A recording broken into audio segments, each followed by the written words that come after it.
अग्निपथ अंतर्मन की ज्वाला को प्रज्वलित रखता है। जीवन एक अनवरत यात्रा है, एक अग्निपथ जिस पर कभी धूप भी है और छाँव भी। इस पथ पर चलते हुए सबसे महत्वपूर्ण है स्वयं को प्रेरित रखना।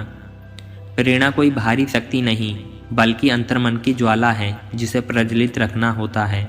कल्पना कीजिए आप एक बीज हैं, एक छोटा सा साधारण सा। उसमें एक विशाल वृक्ष बनने की क्षमता छिपी है, लेकिन वो तभी फलभूत होगा उसे सही पोषण मिलेगा, धूप मिलेगी और सबसे महत्वपूर्ण जब बीज स्वयं अंकुरित होने के लिए ललाहित होगा।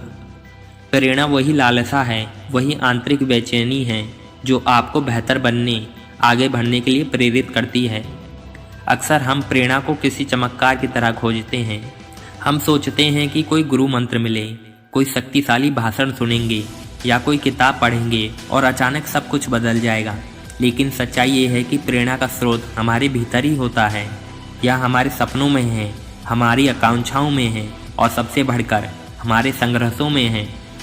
एक छोटा सा उदाहरण लेते हैं। एक कलाकार जो एक बेहतर पेंटिंग बनाना चाहता है, क्या वो किसी संग्रहालय में जाकर प्रसिद्ध चित्रों को देखकर प्रेरित होगा? शायद। लेकिन असली प्रेरणा तो उसे तब मिलेगी जब वो अपनी अधूरी पेंटिंग को देखेगा, जब वो अपनी कमियों को पहचानेगा और जब वो उन कमियों को दूर करने के लिए अथक प्रयास करेगा।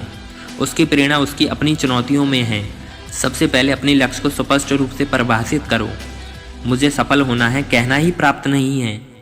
आपको यह बताना होगा कि सफलता आपके लिए क्या मायने रखती है। क्या ये धन है, यश है या कुछ और? जब आपके लक्ष्य स्पष्ट होंगे तो उन्हें प्राप्त करने की दिशा में कदम उठाना आसान होगा।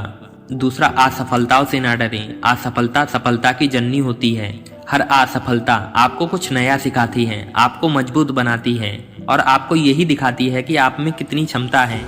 थॉमस एडिसन ने बल्ब का आविष्कार करने से पहले हजारों बार असफल प्रयास किए थे। क्या वो निराश हुए थे? नहीं, उन्होंने हर असफलता को एक सबक के रूप में लिया और आगे बढ़े। तीसरा, अपने आसपास पॉजिटिव माहौल बनाएं। पॉजिटिव लोगों से घिरे रहें, प्रेरणादायक किताबें पढ़ें और ऐसे काम करें जिससे आपको खुशी मिले। नेगेटिव लोगों से दूर रहें। नेगेटिव एक दीमक की तरह होती है जो धीरे धीरे आपकी प्रेरणा को खोखला कर देती है। अंत में याद रखें कि प्रेरणा एक सतत प्रक्रिया है। यह कोई एक बार का उपाय नहीं है। आपको हर दिन अपने आप को प्रेरित रखना होगा। हर दिन छोटे छोटे लक्ष्य निर्धारित करो और उन्हें प्राप्त करो। हर दिन कुछ नया सीखें, अपने ज्ञान को बढ़ाएं और सबसे बढ़कर कभी भी अपने सपनों को ना छोड़ें, क्योंकि अग्निपथ पर चलते हुए वही विजेता बनता है जो अंत तक अपने लक्ष्य पर डटा रहता है। और यही है खुद को प्रेरित रखने का सबसे वास्तविक तरीका।